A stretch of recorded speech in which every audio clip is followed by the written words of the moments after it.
രാമചന്ദ്രാഭിഷേകം ശ്രീരാമചന്ദ്രാഭിഷേകം സീതയാ സഹിത രാമചന്ദ്ര രഘുവീരരാജ്യാഭിഷേകം ശ്രീനീലകണ്ഠാഭിഷേകം ആഞ്ജനേയ പരിസേവ്യൻ ധീരഭരതാഭിപൂജ്യൻ വീരലക്ഷ്മണ കുമാര ശത്രുഘ്ന സോദരാർച്ചിത പദാബ്ജൻ ശ്രീനീലകണ്ഠ ഹൃദയേശൻ രാമചന്ദ്രാഭിഷേകം ശ്രീരാമചന്ദ്രാഭിഷേകം. അങ്ങനെ അവര് കിഷ്കിന്ധ ഗോപുരദ്വാരത്തിലെത്തി. സുഗ്രീവൻ നേരിട്ട് ചെന്ന് വെല്ലുവിളിച്ചു. അങ്ങനെ വെല്ലുവിളിച്ചപ്പോഴേക്കും ബാലി വീണ്ടും ചാടി പുറപ്പെട്ടു. കുറച്ചു മുമ്പ് എൻ്റെ മുന്നിൽ നിന്നിട്ട് ഓടിയവനിതാ വീണ്ടും വന്നിരിക്കുന്നു. സഹിക്കാൻ കഴിയോ? ഇല്ല.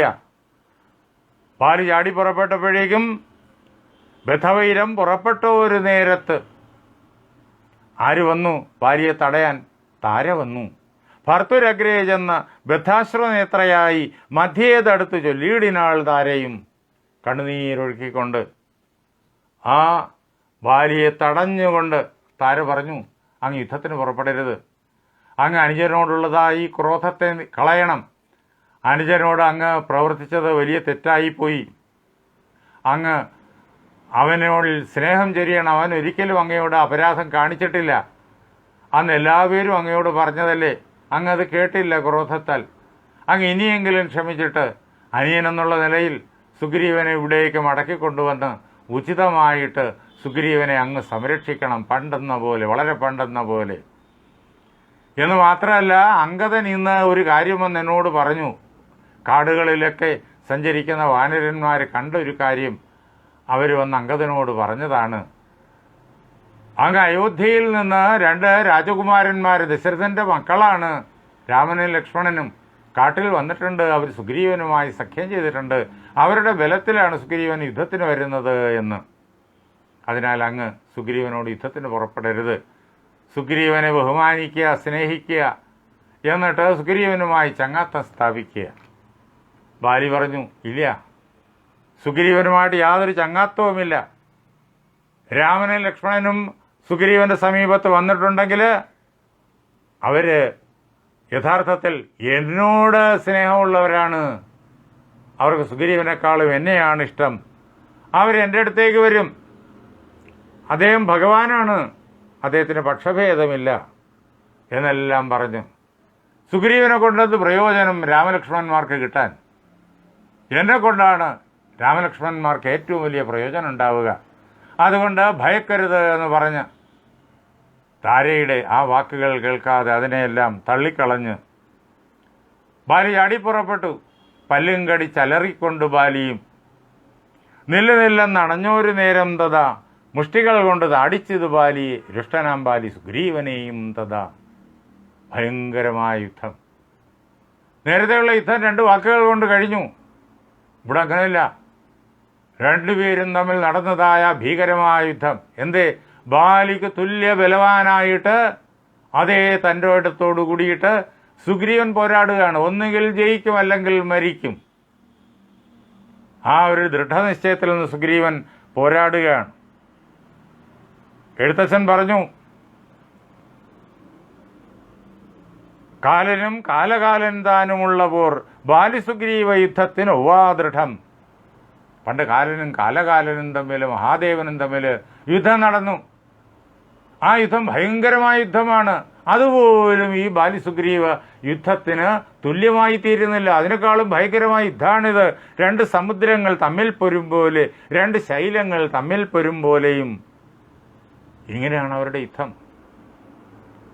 അങ്ങനെ യുദ്ധം ചെയ്യുമ്പോൾ സുഗ്രീവന് തളർച്ച വരുന്നുണ്ട്. അവസാനം ഏറെ സമയം കഴിഞ്ഞപ്പോൾ, മണിക്കൂറുകൾ കടന്നുപോയപ്പോൾ സുഗ്രീവന് തളർച്ച വരുന്നുണ്ട്. പക്ഷേ സുഗ്രീവൻ വകവയ്ക്കുന്നില്ല, പിന്തിരിഞ്ഞ് നോക്കുന്നുമില്ല, ഓടാനായി ഭാവിക്കുന്നുമില്ല. വിടാതെ ബാലിയോട് യുദ്ധം ചെയ്യുക.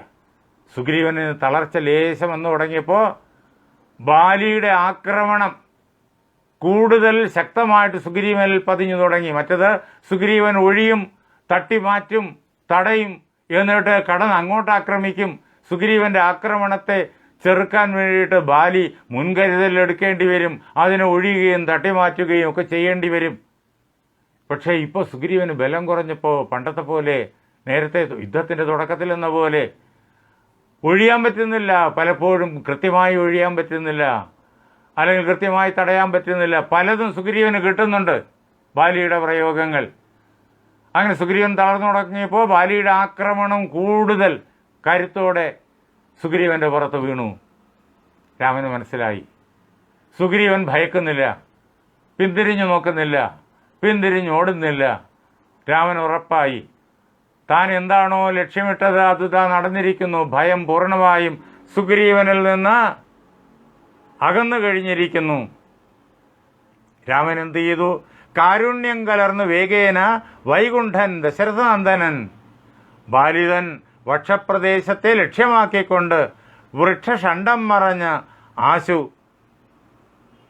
മാഹേന്ദ്രമാമസ്ത്രം തൊടുത്ത് വലിച്ചു നിറച്ചുടൻ വിദ്രുതമാമാറ് അയച്ച് അരുളിയിടിനാൻ. മഹേന്ദ്രമായ അസ്ത്രം, ഇന്ദ്രാസ്ത്രം, അത് തൊടുത്ത് ആ ബാലിയുടെ മാറിടത്തിലേക്ക് അയച്ചു.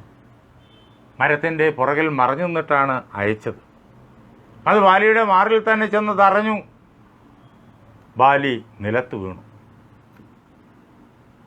ബാലിക്കുണ്ടായതായ രോഷം അതിന് പരിധിയില്ല. ബാലി ഉടനെ തന്നെ രാമനോട് കോപിച്ചു. ഇന്നേക്ക് 600 വർഷം മുമ്പ് നമ്മുടെ കേരളത്തിൽ ജീവിച്ചിരുന്ന നമ്മുടെ വലിയ ഒരു കാരണവർ കോവളത്താണ് അദ്ദേഹത്തിൻ്റെ വീട്. ഇന്നും ആ ഭവനത്തിൻ്റെ ഭാഗങ്ങളും ആ സ്ഥലവും ഉണ്ട്. അദ്ദേഹത്തിൻ്റെ കുടുംബക്ഷേത്രവുമുണ്ട് സംരക്ഷിക്കപ്പെട്ടതായിട്ട്. ആ കോവളത്തെ കടൽ തിരമാലകൾ വന്ന് അദ്ദേഹത്തിൻ്റെ കോമ്പൗണ്ടിൽ ഇങ്ങനെ അനുനിമിഷം തല്ലിക്കൊണ്ടിരിക്കും.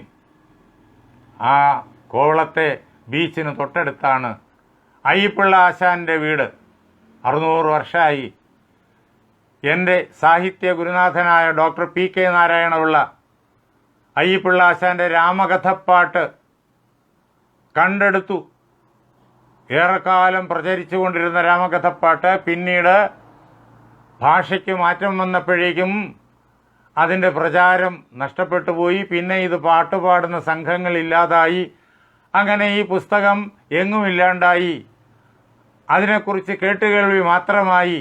ആ അവസരത്തിൽ ഈ പുസ്തകം 15 വർഷം അന്വേഷിച്ച് നടന്ന് ഡോക്ടർ PK നാരായണപിള്ള, അദ്ദേഹം എൻ്റെ ഗുരുനാഥൻ, അദ്ദേഹം അത് കണ്ടെടുത്ത് അതിന് നല്ല വ്യാഖ്യാനം ചമച്ച് പ്രസിദ്ധീകരിച്ചു. അതിൽ ഈ ഭാഗം വേട്ടപ്പെണ്ണൈ കളവണ്ട കള്ളനങ്കിരിക്ക് ഭാര്യ രാമനോട് ചോദിക്കുക, അങ്ങയുടെ ഭാര്യയെ അങ്ങ് വിവാഹം കഴിച്ച പെണ്ണിനെ, ഭാര്യയെ മോഷ്ടിച്ചു കൊണ്ടുപോയ കള്ളൻ അവിടെ ഇരിക്കുന്നു അങ്ങ് ലങ്കയിൽ. വെറുതാവിലെ നാനും കിടന്തിങ്കേ മരിക്കെ ചാട്ടമറ്റ കവിയായി ചെറുമ്പരിക്കെ തമ്മൈ തരംകെടുത്ത രാവണനും അങ്കിരുന്തി ചിരിക്കെ. ഇത് ചൊല്ലുമ്പോഴേക്കും കേൾക്കുമ്പോൾ തന്നെ അർത്ഥം മനസ്സിലാകും. അല്പം ഭാഷയിൽ മാറ്റം വന്നു കഴിഞ്ഞിരിക്കുന്നു. തമിഴും അന്നത്തെ മലയാളവും സംസ്കൃതവും കൂട്ടിക്കലർത്തിയിട്ട് വളരെ നാടകീയമായിട്ട് സംഗീതാത്മകമായിട്ടാണ് അയ്യപ്പിള്ളാശാൻ്റെ രചന. രാമകഥപ്പാട്ട്, രാമകാവ്യം എന്നാണ് അദ്ദേഹം അതിൻ്റെ തുടക്കത്തിൽ പേര് പറഞ്ഞിരിക്കുന്നത്. അദ്ദേഹത്തിൻ്റെ അനിയൻ അയ്യനപ്പിള്ള ആശാൻ ഭാരതം പാട്ട് എഴുതി. രാമകഥപ്പാട്ട് സമ്പൂർണ്ണമായി കിട്ടി, പ്രസിദ്ധീകൃതമായി. ഇന്നത് സാഹിത്യ അക്കാദമി പുനഃപ്രകാശിപ്പിച്ചു. ആദ്യം പ്രസിദ്ധീകരിച്ചത് PK നാരായണപിള്ള സാർ തന്നെ. അദ്ദേഹത്തിൻ്റെ ആ വ്യാഖ്യാനം സാഹിത്യ അക്കാദമി പുനഃപ്രകാശനം ചെയ്തിട്ടുണ്ട്. അത് സാഹിത്യ അക്കാദമിയുടെ സ്റ്റോറുകളിൽ നിന്നെല്ലാം ലഭിക്കും. വളരെ മനോഹരമായ കാവ്യമാണത്. അയ്യനപ്പിള്ളയുടെ ഭാരതം പാട്ട് മുഴുവനായി കിട്ടിയിട്ടില്ല, പകുതിയെ കിട്ടിയിട്ടുള്ളൂ. അതും മനോഹരം തന്നെ. അത് PK സാർ പ്രസിദ്ധീകരിച്ചത് ഇന്നും ലഭിക്കും. അപ്പോൾ അങ്ങനെ വളരെ മനോഹരമായ രംഗം, നാടകീയമായ രംഗമായിട്ട് നമുക്ക് ഇത് ഇവിടെ കാണാം. രാമൻ മറുപടി പറഞ്ഞു, നീ ചെയ്ത കുറ്റത്തിനുള്ള ശിക്ഷയാണത്. അത് നിനക്ക് ഞാൻ തന്നു, അതെൻ്റെ ചുമതല. എന്തുകൊണ്ടെന്നാൽ നീ വധമർഹിക്കുന്നു. നീ നിന്റെ അനുജന്റെ ഭാര്യയെ അപഹരിച്ചു. അനുജൻ എന്നാൽ മകനാണ്, അനുജന്റെ ഭാര്യ എന്നാൽ മരുമകളാണ്. അങ്ങനെ നിന്റെ മരുമകളായിരിക്കുന്ന രുമയെ നീ അപഹരിച്ച് ഭാര്യയാക്കി. അങ്ങനെയുള്ളവൻ എന്താണ് സ്മൃതി പറഞ്ഞിട്ടുള്ള ശിക്ഷ എന്നറിയോ? തസ്യദണ്ഡോ വധസ്മൃത. വാൽമീകി രാമായണം.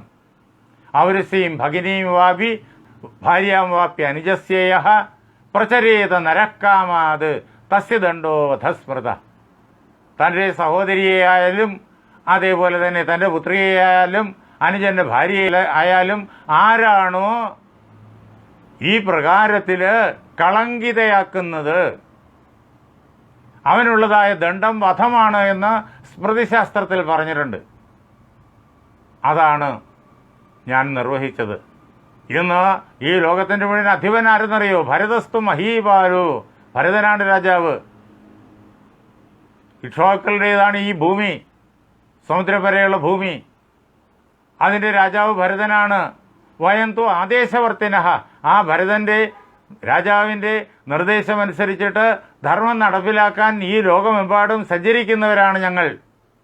ത്വംച ധർമാദതിക്രാന്ത. നീ ധർമ്മം ലംഘിച്ചവൻ. കഥം ശക്യമുപേക്ഷിതും. നിന്നെ എങ്ങനെ വെറുതെ വിടാൻ പറ്റും? നിന്നെ ശിക്ഷിച്ചേ പറ്റൂ.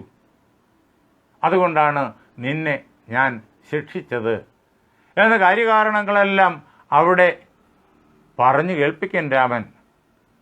അത് കേട്ടപ്പോഴേക്കും താൻ ചെയ്ത അപരാധത്തിൻ്റെ ഭീകരത ബാലിക്ക് തെളിഞ്ഞു കിട്ടി. ബാലിയെയും രാമൻ രക്ഷിക്കുകയാണ്.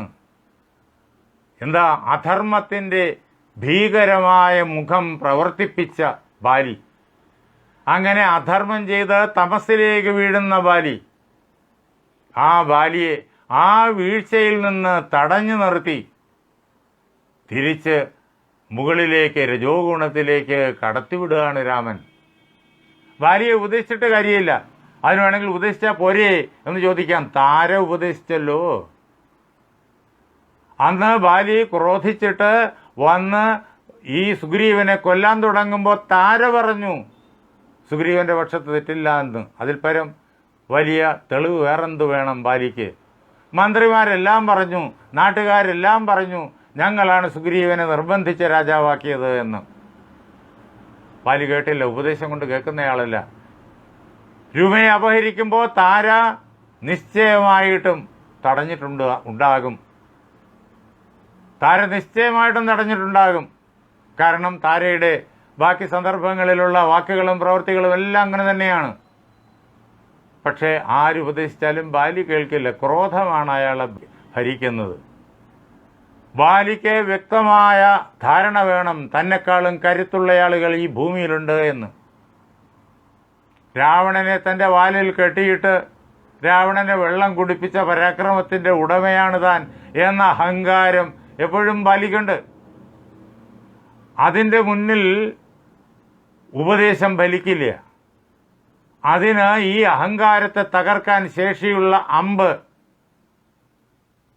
ധരിക്കുന്നയാളുകൾ, പ്രയോഗിക്കാൻ ശേഷിയുള്ള ആളുകൾ ഈ ഭൂമണ്ഡലത്തിലുണ്ട്. അത് ധർമ്മത്തിൻ്റെ ശക്തിയാണ് എന്ന് അയാൾക്ക് ബോധ്യം വരുത്തി കൊടുക്കണം. എന്താ മാർഗം?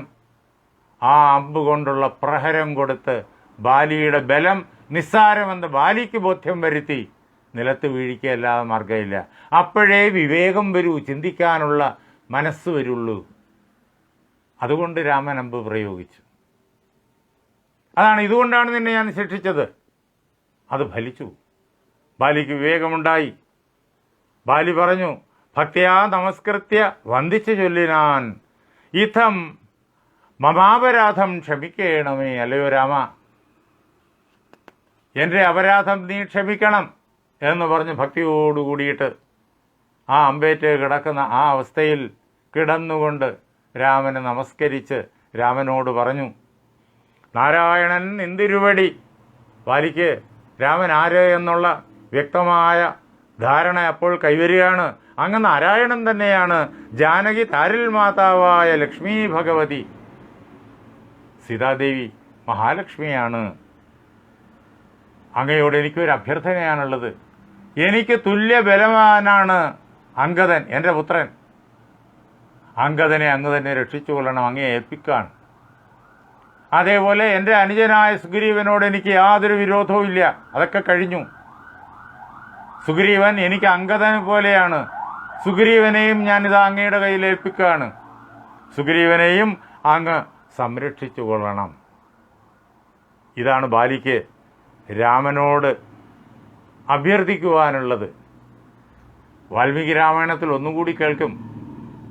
ബാലിക്ക് ഇന്ദ്രൻ ഒരു മാല കൊടുത്തിട്ടുണ്ടായിരുന്നു, ദിവ്യശക്തികളുള്ള മാല. ബാലി സുഗ്രീവനെ അടുത്ത് വിളിച്ചു. എന്നിട്ട് പറഞ്ഞു, കുഞ്ഞേ, എൻ്റെ അച്ഛൻ എനിക്ക് തന്ന ഈ മാലയുണ്ടല്ലോ, ഇത് നീ ധരിച്ചുകൊള്ളുക എന്ന് പറഞ്ഞ് സുഗ്രീവന്റെ കഴുത്തിലിട്ട് കൊടുക്കുകയാണ്. ഇതെന്നും നിനക്ക് രക്ഷാകവചമായിട്ട് നിന്റെ കൂടെ ഉണ്ടാകും എന്ന് പറഞ്ഞ് ആ മാല അംഗദനല്ല കൊടുത്തത്, സുഗ്രീവനാണ് കൊടുത്തത്. ബാലി രാമന്റെ ചികിത്സ സുഗ്രീവനിൽ ഫലിച്ചത് നാം നേരത്തെ കണ്ടു. ഇതാ ബാലിയിൽ ഫലിക്കുന്നത് നമ്മൾ കാണുന്നു. ഇങ്ങനെ സുഗ്രീവനെയും അംഗദനെയും രാമപാദങ്ങളിൽ സമർപ്പിച്ച് അവരെ രക്ഷിച്ചു കൊള്ളണം എന്ന് അഭ്യർത്ഥിച്ച് ബാലി ഈ ലോകത്തോട് യാത്ര പറഞ്ഞു. അയാളുടെ തമസ്സിലേക്കുള്ളതായ വീഴ്ച തടയപ്പെട്ടു. അയാൾ രജോ ഗുണത്തിലേക്ക് ഉയർത്തപ്പെട്ടു. ഇനി അടുത്ത ജന്മങ്ങളിലൂടെ അയാൾ സത്വത്തിലേക്കും പിന്നെ സത്വാതീതത്തിലേക്കും മായാതീതത്തിലേക്കും എത്തിക്കൊള്ളും. അങ്ങനെ അധപ്പതനത്തിൻ്റെ മാർഗത്തിൽ നിന്നിട്ട് അയാളെയും ബാലിയെയും രക്ഷിച്ചു. അതേപോലെ അധപ്പതനത്തിൻ്റെ മാർഗത്തിൽ നിന്ന് സുഗ്രീവനെയും രക്ഷിച്ചു. ഭയം കൊണ്ടാണ് സുഗ്രീവൻ അധപ്പതിച്ചത്. അതിൽ നിന്നിട്ട് സുഗ്രീവനെയും രക്ഷിച്ചു.